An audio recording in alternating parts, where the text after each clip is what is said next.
Hey guys, are you facing this texture error in Prisma 3D flag project? I have a quick solve for this. Just follow the steps shown in this video. Open PixArt.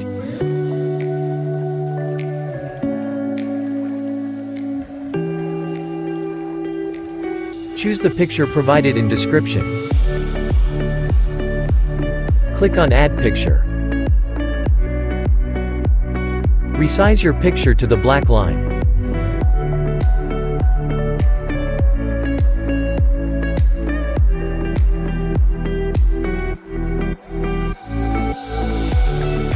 Now save the picture.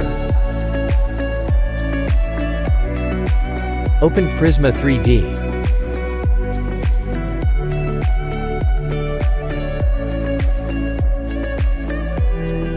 Add this texture in your flag, and you are done.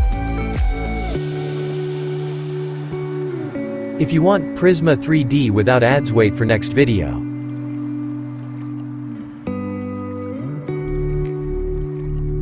Make sure to subscribe, like, and share video.